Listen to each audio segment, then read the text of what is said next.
Now, can you see anything? Good. Okay, so we'll get started. We're going to derive some major formulas today, and these are things you're going to use all through the 3 semesters. It's interesting, today in my Calc 3 class, I was talking about the things that we're doing today, and some of the questions that they had in their practice was the exact same things. They said, you know, we're a little rusty on some of these techniques. We know what the rules are, but we don't remember why. And I thought that was interesting. They memorized results, which is okay. You can get to the end, but if you don't know the why, you can mess things up and get them backwards. Let me start with a really simple problem. F of x, let's say, is x squared plus 2x. G of x is, to keep it simple, is 4x minus 1. I would like to differentiate the product of these two guys. Now, the limit of a sum is the sum of the limits. The derivative of a sum is the sum of derivatives. We showed that last day. The limit of a scalar multiple is the scalar multiple of the limit. The derivative of a scalar multiple times a function is the scalar multiple times the derivative. We showed that last day. So now the question is, I know the limit of a product is the product of the limits. So the obvious question I'm asking you is the derivative of a product, the product of the derivatives? Because if it is, boy, that makes things a lot easier. So first thing we're going to do, let's multiply these out, shall we? So what is f of x times g of x? This times this. So what would that be? So that's going to be 4x cubed minus x squared plus 8x squared minus 2x. Does that look right? Multiplying these guys out. 4x cubed minus x squared plus 8x. Okay. So that's 4x cubed plus 7x squared minus 2x. So the derivative of the product, hopefully we've got some practice of this. You want to tell me? Differentiating that right there. 12x squared. 12x squared. Minus 2x. Oh. There's a 7x squared in the middle. Plus 14x. And then minus 2. Minus 2. Does everyone agree with that? Okay. Now, what is f prime of x? That's the derivative of f of x. What is f prime of x? Keep it simple. 2x plus 2. That's 2x plus 2. And what is g prime of x? 4. 4. All right. So f prime of x times g prime of x then clearly would be 8x plus 8. So obviously the derivative of the product is equal to the product of the derivatives, right? Are these the same? Or are they not even close? They're not even close. So as an absolute mathematical rule, the derivative of the product is never going to equal the product of the derivatives. Darn. Only if it was. Boy, my life would be so much easier if it was. Okay. Sorry. That's okay. You've been captured forevermore now. The whole world will see you. Okay.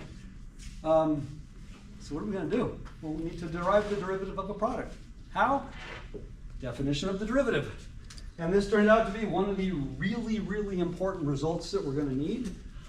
So, I chose a very simple example that would be very easy to navigate through. We differentiated a product, and then we took the product of the derivatives, and we saw they weren't equal. They're never going to be equal. Okay? So that won't work. There must be more to it than that. So let's do this. I want to take the derivative of the product of two functions. So using the definition of the derivative, that's going to be the limit as delta x goes to 0. Now, if you think of this as like h of x, then the first term is h of x plus delta x. So that would be f of x plus delta x, g of x plus delta x, and then minus your h of x, so in that case it would be minus f of x, g of x, all over delta x. Now, I know the derivative of a product is the product of derivatives, and the derivative of a sum is the sum of derivatives. No, the limit is, right? The limits hold. But can I factor that? Is there anything there that'll factor? No. Darn. If only I could factor that. Well, what if we did something like this, I think, last day. I have, let's say, x over, x plus 2. And I want to make this easier to work with. Is it legal to do that? Is that legal? As long as I add and subtract the exact same thing to the numerator, that's legal. It turns out that's going to be the dominant issue today. Every problem we do today, we're going to do some version of this. And by doing that, I can now pull this apart and say the answer is 1 minus 2 over x plus 2. So I'm going to go back to here, and I'm going to add and subtract a term to the numerator that will allow me to conveniently pull this apart. Okay? There's actually more than one way. What I'm going to do, I'll write it out. I'm going to add and subtract the term f of x plus delta x times g of x. That's the term I'm going to add and subtract to the numerator, because I know that it won't change the overall value, but it'll allow me to do things. So here's how we're going to do it.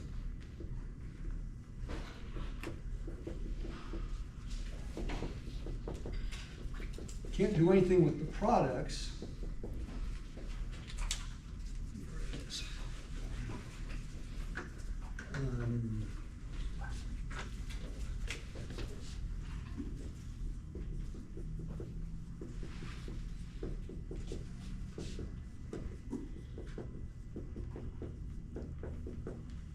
That's the term I just added and subtracted. And then minus f of x, g of x. The limit of a sum is the sum of the limits. Can I pull this in part as two different limits now? In fact, make it really easy. That. Let's pull these apart. So I now know, this is just algebra, this is not calculus.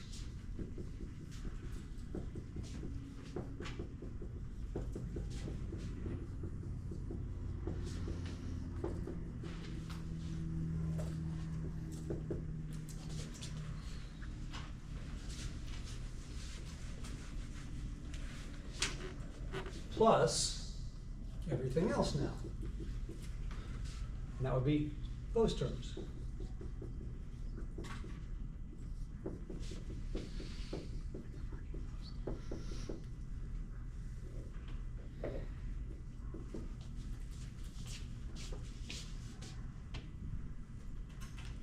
Now can I factor terms out of the numerators? What's common in the first one?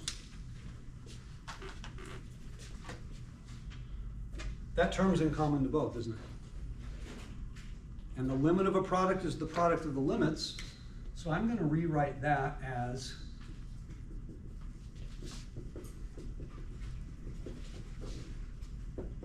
and then I'll leave everything else there.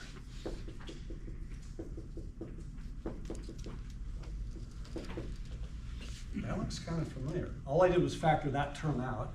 And then over here, what factors out? The g of x, right? So the limit as delta x goes to 0 of g of x, and then the limit as delta x goes to 0 of f of x plus delta x minus f of x over delta x. We can now answer the question. We have everything we need right in front of us. Let's start with the most obvious one. What is that? The definition of a derivative. That's the definition of the derivative. That is f prime of x. Ooh, that doesn't get any cleaner than that, does it?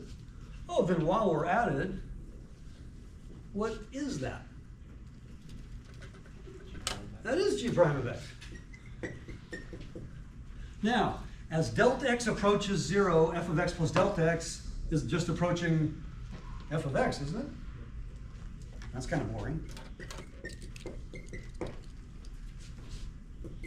Now, as delta x approaches 0, g of x is just g of x because there's not even a delta x in there. And this is just staying g of x.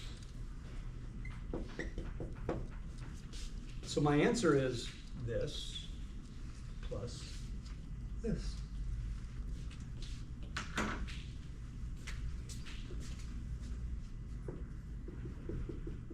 We are done.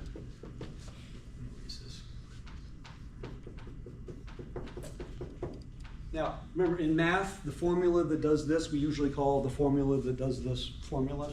And we're not very clever. So the rule for taking derivatives of products, you'd never figured this one. This is such a clever name. It's called the product rule. Yeah, that was, yeah. We got to come up with really cool names. You guys need to input some cool names we can come up with. And, you know, I want to call it the X formula, just something. This is called the product rule. Now you notice it's not the product of derivatives, is it? It's not even close to the product of derivatives. The derivative of a product is this complicated looking thing, which isn't necessarily complicated in general. Now, this is not meant for the first problem that I asked you. I gave you two polynomials and I want the derivative. No, you're gonna multiply them out first. Way easier. This is mainly if you're using two different types of functions, like you have a trig function and a polynomial, or an e to the x, or a logarithm. When you have different types of functions that can't be squished together, that's when you would use this. If I multiply two polynomials together, I don't want to use product rule. It's way faster to just multiply them and take the derivative. I will get the same answer using the product rule, but that's really not what it's designed for. Okay? So the second half of class today, we're going to use the product rule a bunch. But right now, we don't really have anything meaningful to use it on yet, because I'm not going to take a problem that is easier to just multiply out first. The first one I did, way faster to just multiply it out. But we would get the same answer. Now, the derivative of a product is not the product of derivatives. Only sum and scalar multiples act the same as limits. So without me even showing it, do you think the derivative of a quotient is the quotient of derivatives? Probably not. No, actually it's not even similar. This one's quite a bit more complicated. This one is very forgiving. What if I add in the opposite order? Will it matter? What if I multiply in the opposite order? Will it matter? No, because multiplication and addition are both commutative. So I could actually do things out of order and still get the same answer. This is pretty much the only formula that works for it. Okay? So we got this guy. Now, I'm going to go ahead and start from scratch. I need all the space. So, new problem. I need to differentiate now the quotient of two things. And it doesn't matter what kind of things they are. It's not going to be the quotient of the derivatives. This is one of the most complicated derivations, but we're going to get a nice simple rule, and then I'm going to tell you an easy way to remember this simple rule. Okay. So, again, using the definition of the derivative, this is going to be the limit as delta x goes to 0 of f of x plus delta x over g of x plus delta x minus f of x over g of x. Right? That's our definition of the derivative. Just like the last problem, I would like to be able to pull things apart and manipulate. Man, that doesn't look very friendly. In fact, I have a quotient of multiple quotients. Yuck. Well, we did a problem like this last week when we were doing a limit.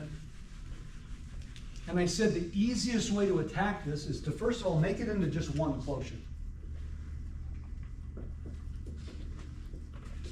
I would like to make it just one quotient.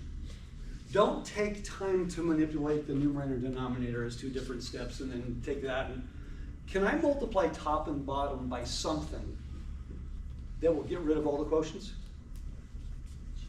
Yeah, the common denominator of these two. So if I multiply, I'll write it out. I'm going to multiply by g of x plus delta x, g of x, over g of x plus delta x, g of x.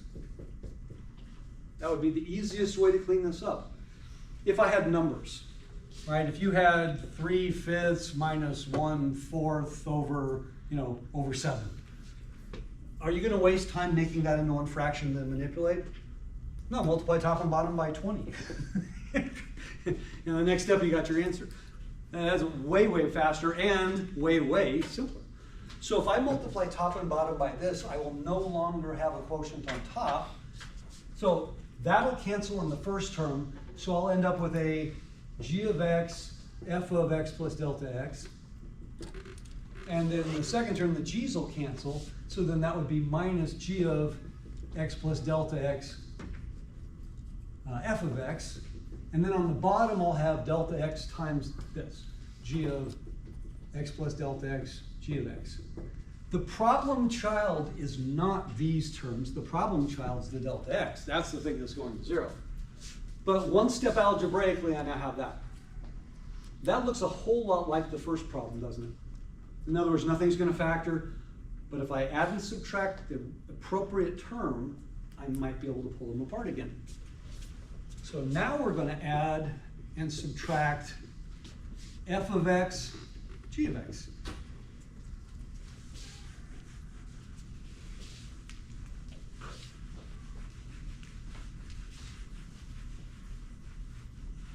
Okay, so we rewrite this.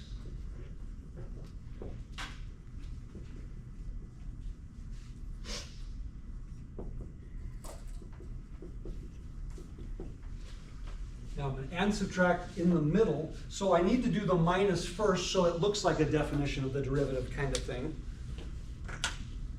So I'll go minus g of x, f of x, I'll have them in the same order, plus g of x, f of x. The order isn't important that I do the product, but it is important that I do the subtraction first. And then minus g of x plus delta x, f of x. Actually, I need more space.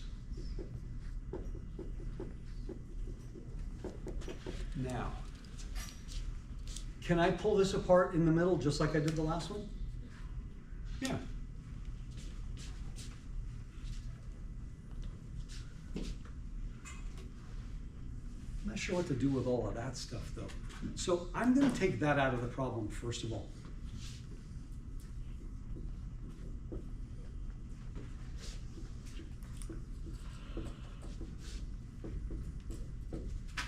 True or false?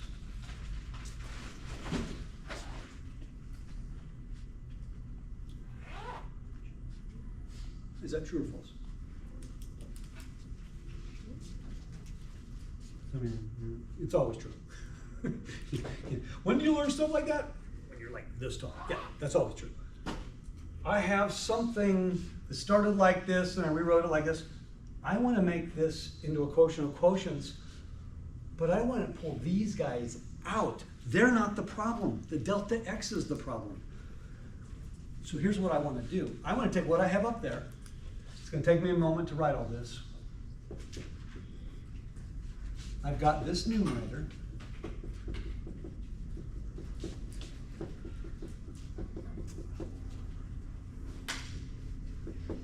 And then I got the other part.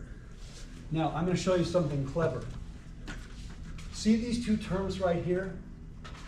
I really want the g, I want this g minus this g, don't I? Because that's what, but how do I make the subtraction reverse? Factor out the negative. Then I'll have g of x plus delta x, or I'm sorry, limit, sorry. I'm pulling these apart.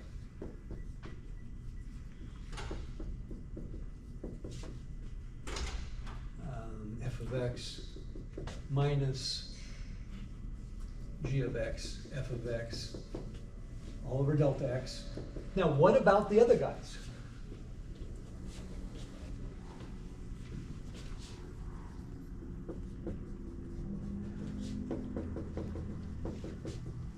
And the reason I'm doing that is this limit I can take right now. That's just going to be g of x times g of x. That's not messing me up. It's those guys. So now look at what I have on top. This is exactly what it looked like a moment ago when we did product rule, right? We factored out the appropriate term. And then what we were left with was a perfect example of the definition of the derivative. So last step of the problem right here. So on the top, what's common? The g.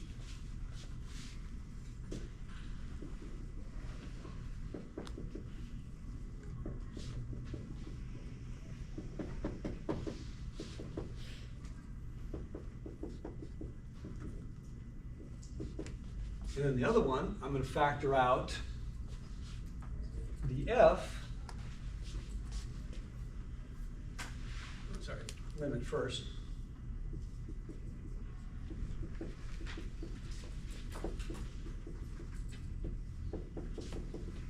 And what's left obviously looks like the definition of the derivative.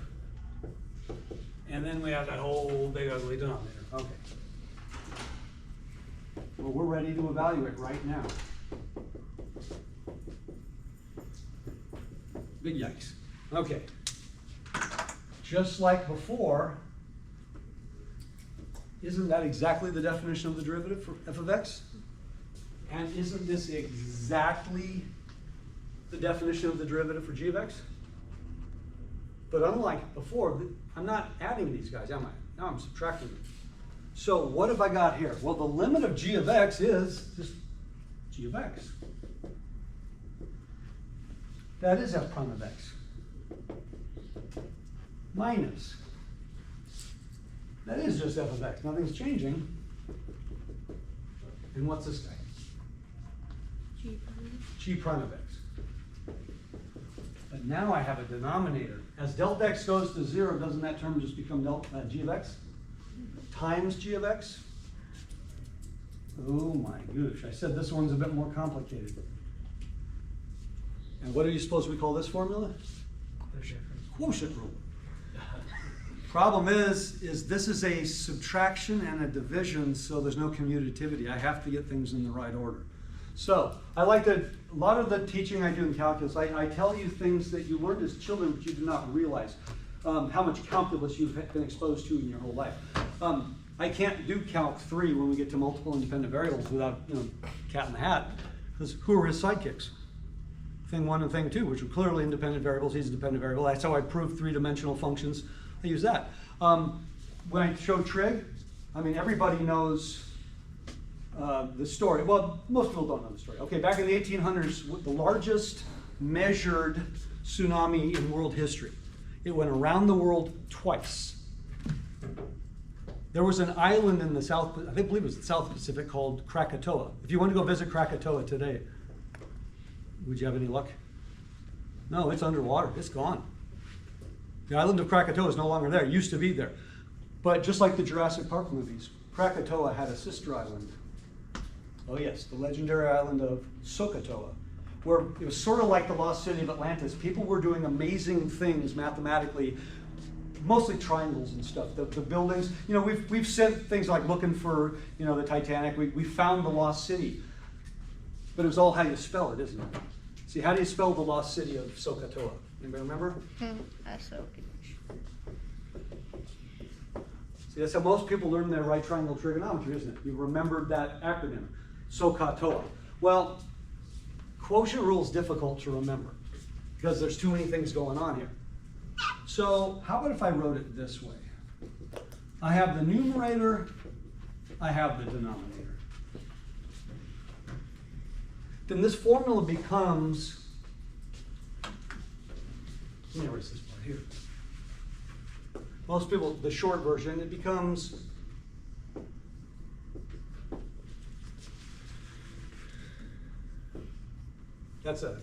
dash. That's a dash, this is a subtraction.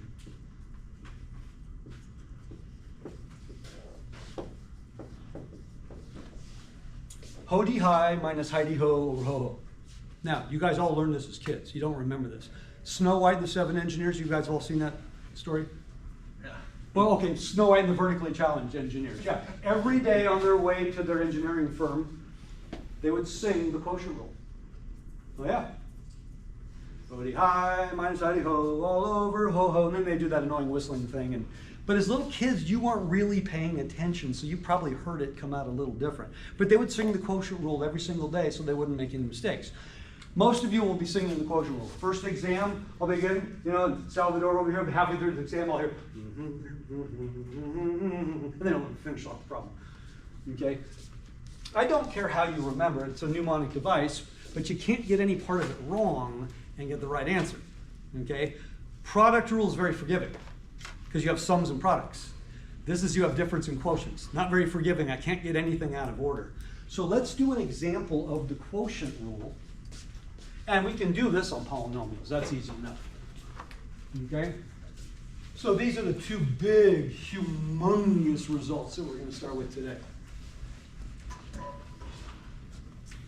And I'll write like this. Y equals 2x squared plus 3 over 4x cubed minus 2x. Okay? I want to find dy dx. Now, I can't reduce this quotient yet. If you can reduce the quotient, you would always want to do that first. It just makes things a little bit easier. So I'm going to write it out formally, and then I'm going to show you where you start taking shortcuts. So the first thing I have is the denominator times the derivative of the numerator. Then I'm going to subtract the numerator times the derivative of the denominator. And all of this is going to be over the square of the denominator. Have I actually taken a derivative yet? No, I just wrote out everything I'm going to do. I'm going to show you how to do things formally, and then I'm going to show you where you can start taking shortcuts. As you get more comfortable doing processes, you can start going a little bit faster. Never start with shortcuts, because then you won't understand what happened. So my numerator then becomes 4x cubed minus 2x times what quantity? What is the derivative of this? Go ahead, say it out loud. 4 times 4x. And then the next one is 2x squared plus 3. And what is the derivative of that next quantity? 12x squared minus 2.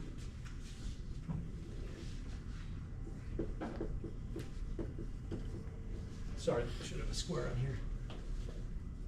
I am finished with the calculus.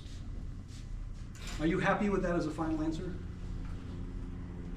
Well, I can still multiply out the top. I can still gather terms. So the top has a little bit of work, but it's algebra. It's not calculus. So I definitely want to multiply out the top and gather terms and then write something simpler. So whether you do it separately or just do it right above, I'm going to do it right above. What is this product? 64 minus 8x squared. Okay.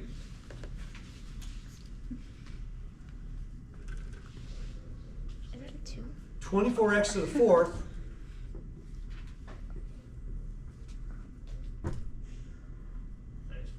minus 4x squared, so plus 4x squared. 36x squared.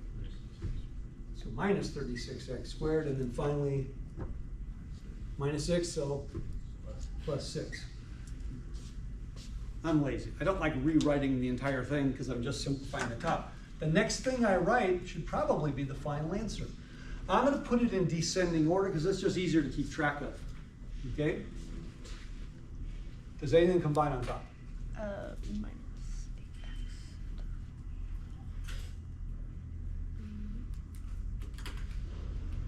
8x. Minus 8x to the 4th. Negative 8x to the fourth.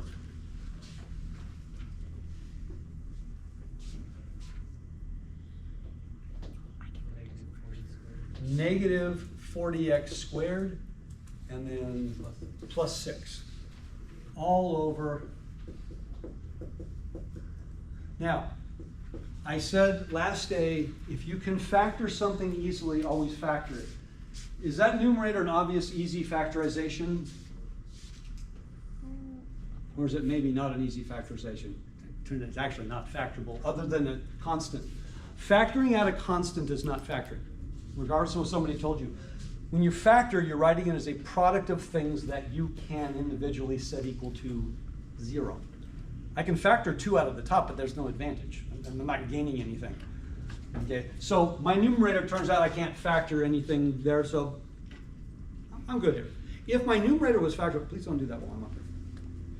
Don't be filming while I'm up here. Oh, I wasn't filming. I was taking a picture of that board. Okay, please, not while I'm up here. I've said that before. First of all, I can't legally have that out. And you definitely can't be taking pictures without my permission. That's a line you don't want to cross.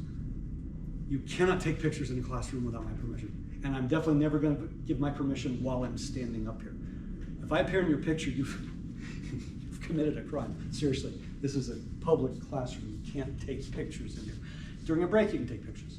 But not when I'm standing up there. And I've already said before, you can't take pictures or film while I'm standing here. I'm recording the lecture. So quotient rule, I could not reduce this first. What if?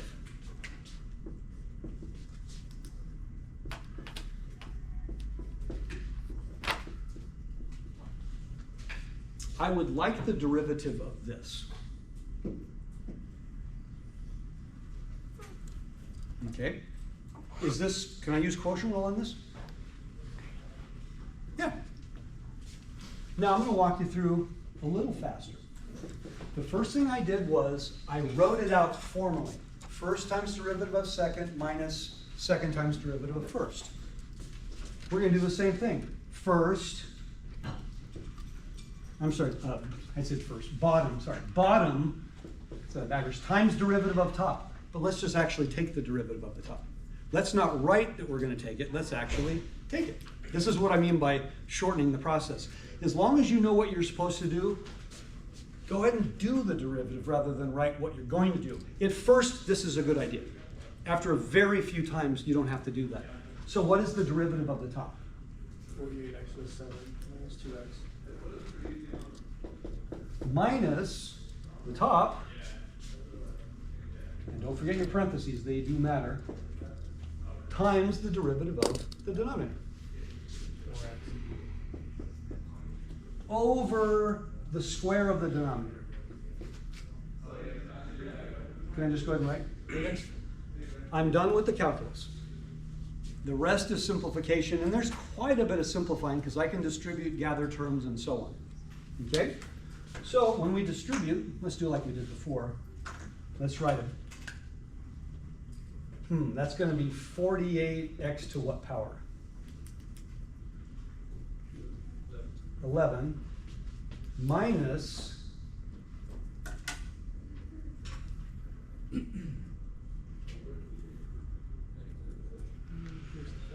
2x to the fifth.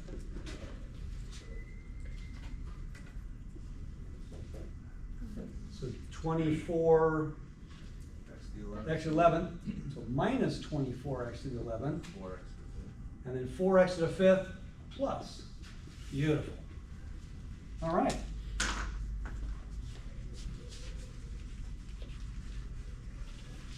Can you clean up the numerator for me? 24x to 11. Plus 2x to the 15. All over. Everything we said is true and correct. Is this a good final answer? Or do you notice we can maybe do more?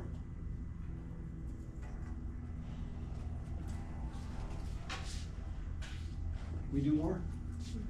Yeah, we got a lot of X's in there. I could probably do quite a bit more. Well, what would be the easiest way to attack this? I can factor, cancel. There's a lot of things I can do. Well, what's the smallest exponent that you can see up there that you can get rid of? X to the fifth. Most people learn to factor this first, then cancel, then rewrite. That takes too long. Never factor and cancel. If you're going to do that, just go like this every time. I'll guarantee you, this is easier and faster in every problem that exists. If you have a quotient and you have common factors, don't actually factor, just multiply top and bottom by the thing you're going to factor out, because the next thing you write then is the final answer. There's no additional steps to do. So when I do this, what do I get? 4x to the 6th plus 2. Plus 2. Or x to the 3rd. This is a perfectly good answer. Is this necessarily the best answer? It is an answer. and it is a reduced answer. Well, if you have a quotient and your denominator only has one term, you can always pull apart your quotient. There's no exception to that. If I pull this apart, I want you guys to get used to doing this. If I pull this apart, what will I get? 24x to the third plus 2 over x to the third. It is possible that that may be more useful. It's not more correct. When you get right down to it, you're either going to give that answer or you're going to give this answer, because you can't keep going, and you know, I can only make it more complicated. And it's a context thing. What are you using it for?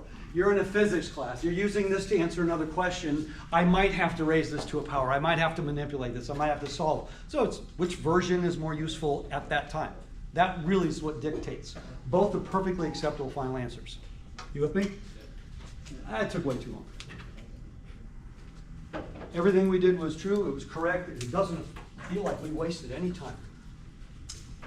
I'd rather get the answer sooner, though. Not a big fan of filling up a page with writing because I might make a mistake. So what was the last thing we just did? The last thing we just did was we pulled this apart. What if that was the first thing we did? Huh. 6x to the fourth over 1 over x. But rather than write over, write it as a negative exponent. X to the negative 2. Why? 1 over would be a simplified answer, but we haven't taken a derivative yet. Oh, I need it to be x to the negative 2 in order to differentiate. Does everybody understand that? I can't differentiate it as a quotient. I need it as x to a power. Okay, we just rewrote y. All right? dy dx is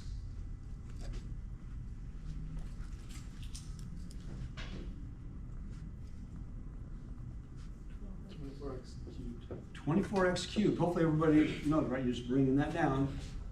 Plus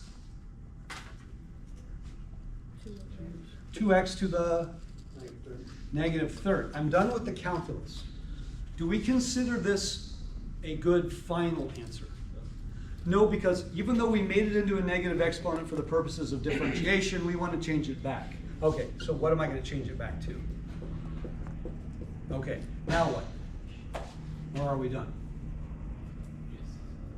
Is that the answer we got over there?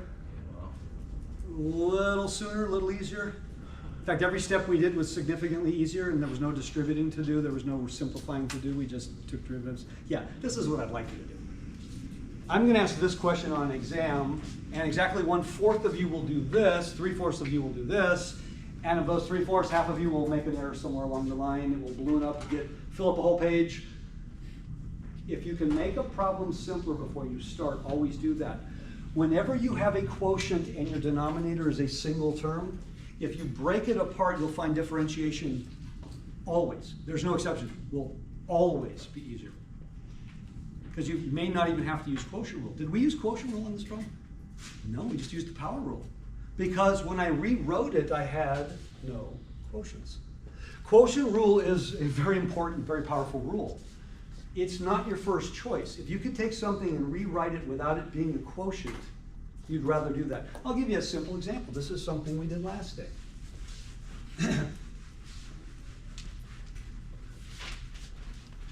I have y equals 1 over, let's say, the 4th root of x cubed. It's something icky. Technically, isn't this a quotient? So if I said take the derivative, would you be correct to use the quotient rule? Yes.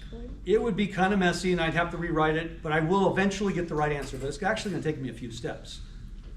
Wouldn't it be a lot easier to start by writing this as x to the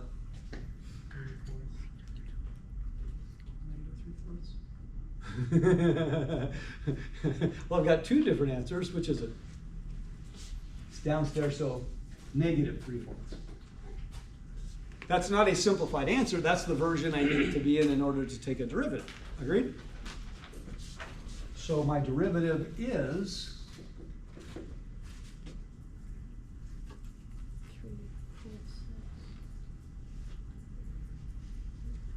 So what's my derivative? Negative 3/4 x to the -7. negative 7/4. I'm done with the calculus, but I have a negative exponent. We'd rather write that as a positive. Do I need to change it to a root, or can I leave it as a fractional exponent? Are both correct? A root or a fractional exponent? Which is easier to work with in general? Fraction. Fractional exponent. I'd leave it as a fractional exponent. But that needs to go downstairs, doesn't it? So the 3 and the 4 aren't going anywhere. Right? 3/4 x to the positive 7/4. If you want to write that as a root, that's absolutely correct. Now, had I done this problem using the quotient rule, I would have eventually got this answer, but it would have taken quite a bit longer. So never opt for the long way of doing anything. If you see an easier way, like this, that is an easier way. And that's what you definitely would want to do. Okay. Any questions? Yes. So the shortcut applies when there's only one term in the denominator? Well, I don't want to say shortcuts so much as it may be a benefit, maybe. There'll be exceptions to everything, and you kind of have to look at it. But if I have a quotient, but my denominator is, let's say I have stuff going on top, but my denominator is one term, you'll find that almost every time splitting it, breaking that up, might make the problem significantly easier. Okay? It's not going to change your answer. You're just going to get to the answer a lot sooner. And this is a perfect illustration. And a lot of folks don't realize just how much easier it makes it. When we get to the trig stuff, it'll even be more obvious, because you're going to have quotients with trig things in them. And we really don't like trig things in a denominator if we can avoid it. But a lot of times we can make a problem significantly shorter. So we have the product rule, which is if I have a product of functions that cannot be multiplied out to begin with. Right now, all we have are polynomials. That's the only thing we know how to take a derivative of, x to a power, or sums of polynomials, or scalar multiples. We don't have any other functions yet. So we don't really have a use for the product rule quite yet, okay? So now what we're going to do, we're going to look at the sine wave. Okay.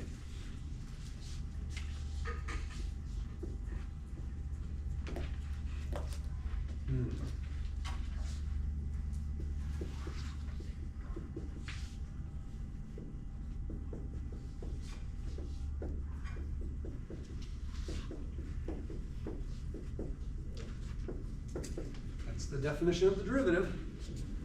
Problem is, I don't see any factoring and canceling there. Ugh. Now, what do we know when it comes to sine and cosine and limits? Do we know some things, absolute facts? Think limits. Do we have some limits that we're treating as absolute facts right now? Yeah, one of them is the limit as x goes to 0 of sine x over x, and the other one is the limit as x goes to 0 of 1 minus cos x over x. The first one is equal to 1, and the second one is 0. These are absolute facts. We proved these.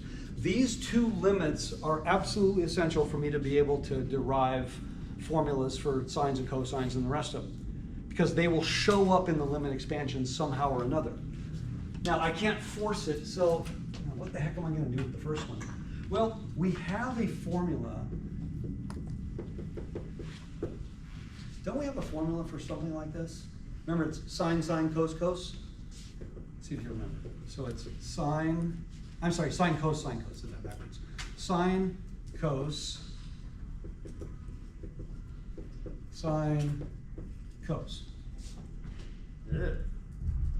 Oh, wait a minute. Can I do that for this?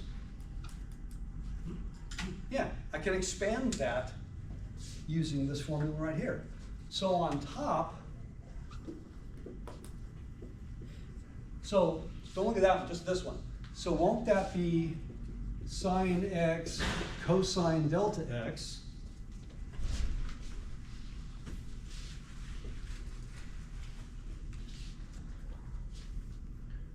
plus sine of delta x cosine of x minus sine x. So I expanded the top, the first term. Oh boy, that was pretty scary.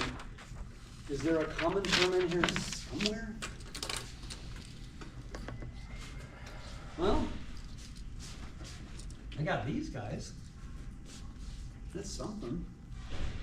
And hey, wait a minute, there's my theta. Theta goes to 0, sine theta over theta. I see that one sitting in there.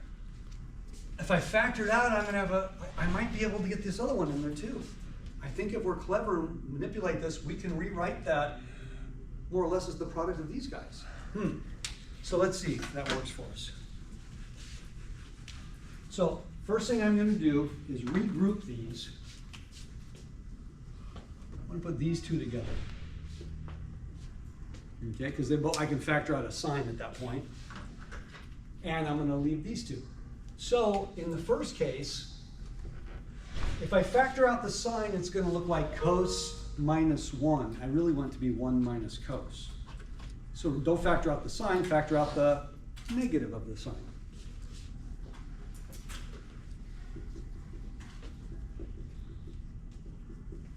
And then what that would leave me with, right, is this minus 1, but I factored out the negative, so it'd be 1 minus cos.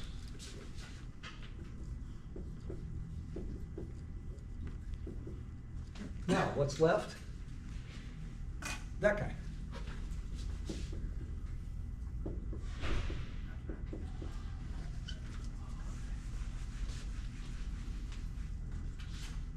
Now I'm going to have sine of delta x over delta x times the cosine. So I'm going to make that the limit of a product is the product of the limits. Okay, remember the rule, cover up the word limit. If I cover up the word limit, that quantity over delta x, will it equal this times this plus this times this? Yes, it will. I factored a negative 1 out of the first ones, but if I distribute, there's negative sine times 1, boom. And negative sine times negative cos. Why do I like this? Because I can evaluate this now. I can evaluate every single term.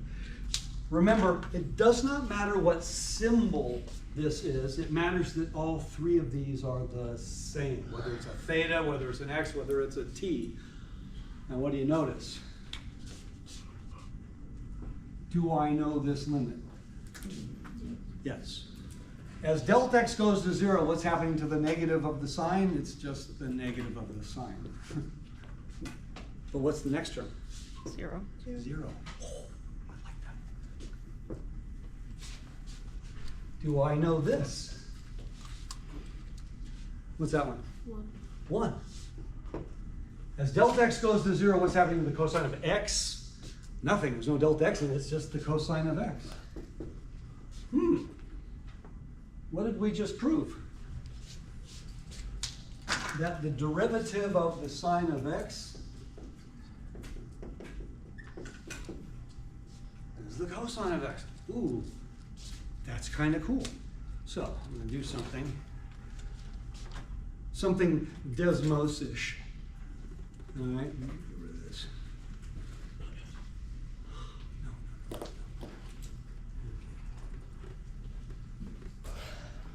Why is this person? What the heck?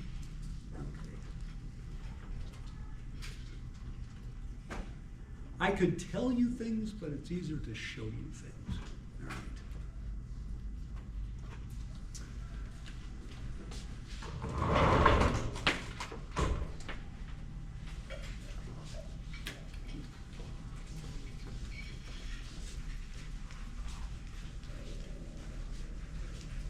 So we've just proved that the derivative of the sine is the cosine.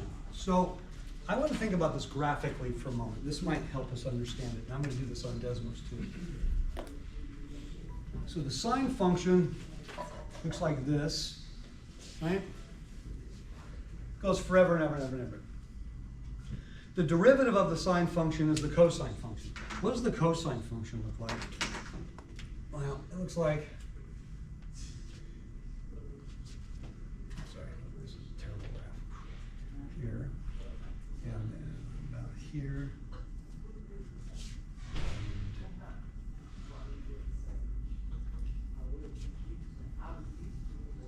Okay. Is the shape of the cosine the same as the shape of the sine? Yeah, it's just shifted. There's actually a formula you might remember from Trig. we're not gonna use that, I'm not worried. But I know the shape of it, essentially, okay? But here's the thing, right?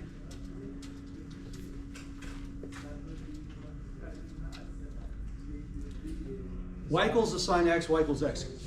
Oh, I can see it perfectly. Okay, y equals the sine x, y equal x. They're not equal except at the origin, but we know the ratio approaches 1 as x gets closer to 0, and the limit is 1. Okay? Why is that important? Because that tells me everything I need to know about tangent lines, and this is important. Without even knowing any better, when you get close to the origin, can you distinguish the line from the sine wave? Or is it safe to say they look like they're the same thing for a little while? Now, what is the slope of the line y equal x? What's the slope of that line? 1. Is that line acting like a tangent line to the sine function? Yes, it is the tangent line to the sine function at the origin. So therefore, what is the slope of the tangent line of the sine function at the origin? 1. It would also be 1. If the slope, that means the derivative of the sine function, because that's what the derivative measures. It measures the slope. The derivative of the sine function at the origin is 1. Then would it be safe to say, if I back up, that over here it ought to be -1? Yes. +1? How about here at pi over 2? I have a horizontal tangent. Y equals 0. So the slope would be 0. If the cosine function is the derivative of the sine function, then I want you to think about the sine function and think about tangent lines. So at the origin, the slope of the tangent is 1. Therefore, its derivative should have the y value of 1. At the peak, the slope is 0. So the derivative should have a y coordinate of 0. At this juncture, you just said it's reasonable that the slope is -1. It is. So the coordinate of the derivative ought to be -1. You see where this is going? If I plotted the slopes of the tangent lines of the sine, what shape do I carve out? The cosine. Isn't that cool? I can actually literally derive the cosine function by just looking at tangent lines. But the problem is, you have to know that the tangent line at the origin has a slope of exactly 1, and we know that from this limit, and then I just show you on the Desmos graph. So the slope is 1. The slope is 0. The slope is -1. The slope is 0. So the orange graph is a graph of slopes, a graph of derivatives, and it is the cosine function. That's kind of cool. Now we're going to do the cosine in a minute. If you just had to go out on a limb, do you think the derivative of the cosine might look something sine-ish? For all the exact same reasons? Yeah, it will. Okay, I don't need this for that. I just think that it's so cool that it works so beautifully like that. Leave, yes, I want to leave. All right, so now we want to differentiate the cosine function. Well, the nice thing is, it's going to look almost the same in terms of the process. Not going to be much different. So now let's do y equals the cosine function. Then the derivative is the limit as delta x goes to 0 of, okay, the cosine of x plus delta x minus the cosine of x all over delta x. So just like with the sine wave, we need to do an expansion of that cosine term. Now there's a formula. Again, I think a lot of you do remember this. This one goes cos, cos, sine, sine.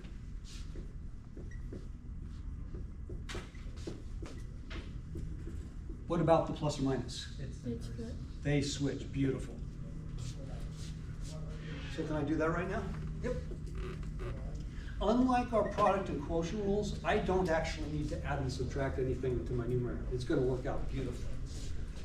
So this will be cos x, cos delta x, minus sine x, sine delta x, minus cos x all over delta x. So like the other one, if I put the first and the last terms together, I can factor out a cosine term. So that's what I want to do.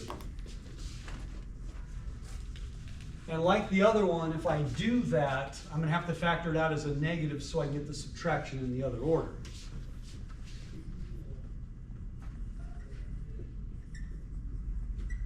So if I factor out the negative cosine x, I'm looking at the first and last terms only. If I factor out the negative of the cosine, then it will be 1 minus this term.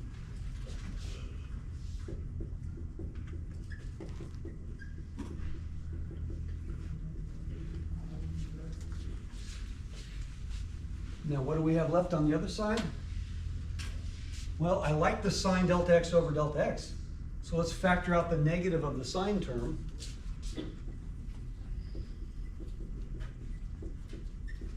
And then that will leave me with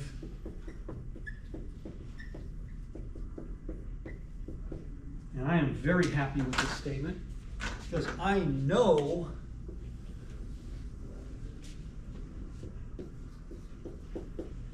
what's this? Zero. That's just sine x. And this is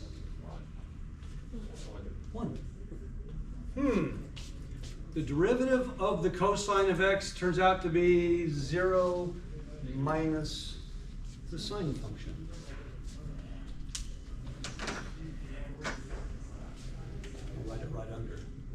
Well, we said we expected it to be something sine-ish.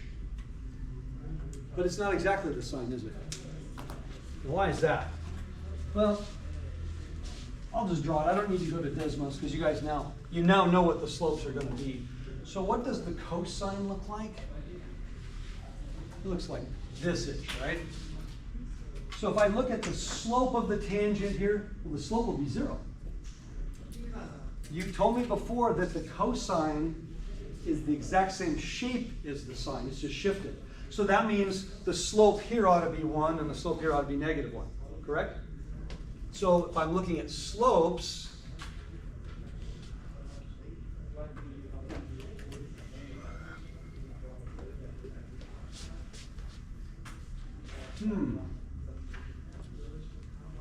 that kind of looks like a sine wave, but it's upside down. What did we say it was? The negative of the sine wave. So does that confirm exactly what we thought it should be? Perfectly. Absolutely perfect. Cool. How did we derive these? Definition of the derivative and those two very, very powerful limits that we proved earlier on. That's why we had to prove those. We can't do this otherwise. I have an idea. Let's do a product rule problem. Now we can. This is where product rule will come in. Now that we have these.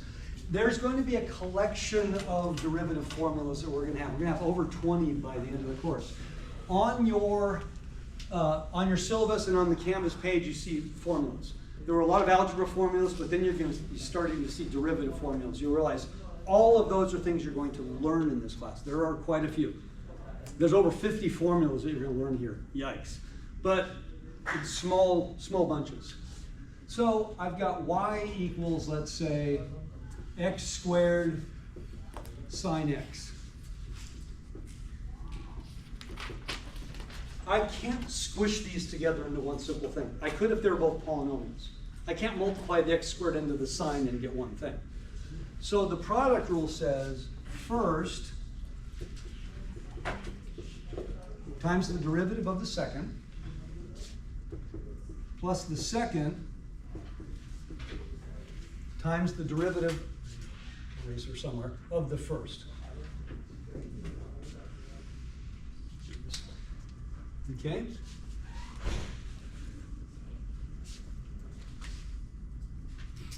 Based on what we just said, what is the derivative of the sine function? The cosine function. And the derivative, whoops, sorry, that should be an x squared. My bad, I wrote the same thing twice. And the derivative of x squared is 2x. If I walk away, I've given you a correct derivative. Is that the best version possible? Well, first of all, we don't like the 2 at the end, and it's a coefficient, but actually, that's not what I'm looking at. What did I say about derivatives whenever possible? What operation should you always do if you can? Factor. Factor. If you can find where it is 0. Is there a common factor in those two terms? X. X. So if I factor out the x, this becomes x times x cos 2 sine. I'll put the 2 in front. This we would consider the best answer because it's not only the most useful, the first question you're always going to answer after you take a derivative is where is that derivative equal to 0? Which is difficult to do if you have your derivative as a sum. It's much easier if you write it as a product. So because we could easily factor out the x, we would do this. Okay, so that's the calculus, that's the algebra. And can I rearrange it? Yeah, that's not going to change your answer by adding in the opposite order.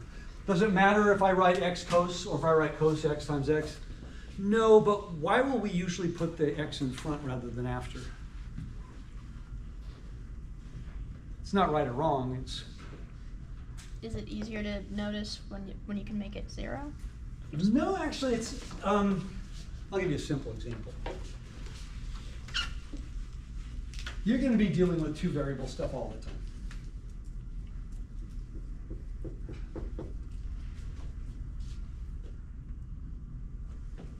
Is this cos x times y, or is this cosine of xy, or is the correct answer? I can't tell. I can't tell is the correct answer. But in either case, I couldn't represent this any worse. This is terrible math notation. Because if my argument is xy and I don't put parentheses around it, then you're only doing cosine of x. In other words, if I don't put parentheses, it's automatically interpreted as this order of operations.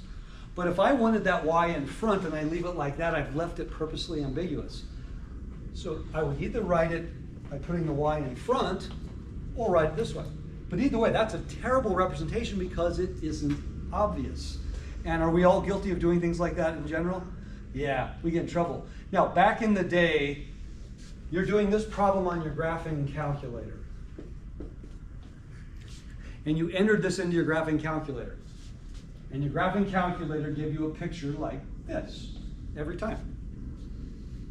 If I do this on Desmos, I'm going to get that. Why?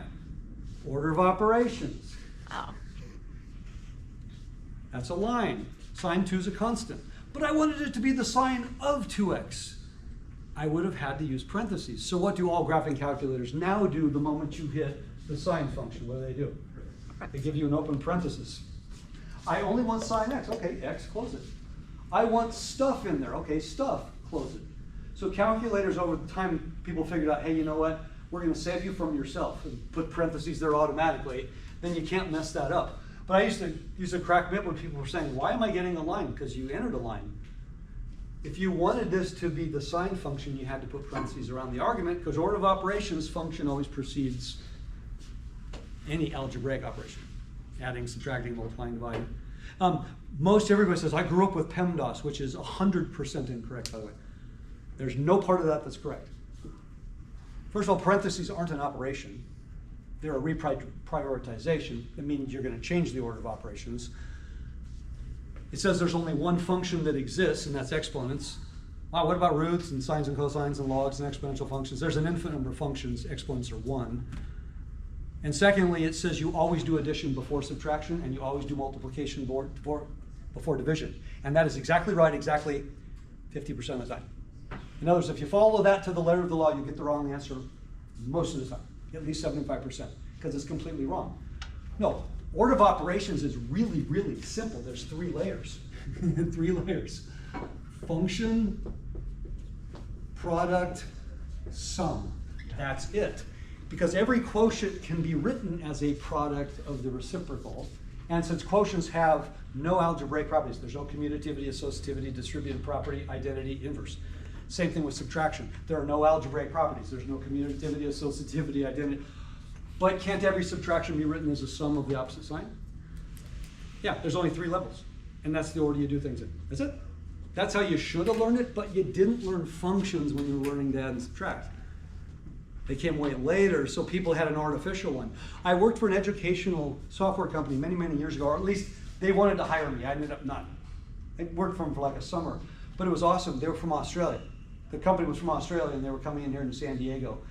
And the guy was asking, what is this PEMDAS thing? I was explaining, he goes, oh, BODMAS. They use bracket, order, and they put division before multiplication. Or actually it's BODSMA, and they put subtraction before addition in there. They had a different word for every single thing, but they were doing the same thing. I just thought that was really funny. So down under, they say it differently. Okay? All right, we're going to take a break. When we come back, we're going to derive all of the other trig functions, and you're going to like that because we don't need limits. So go ahead and press the red button, just the red.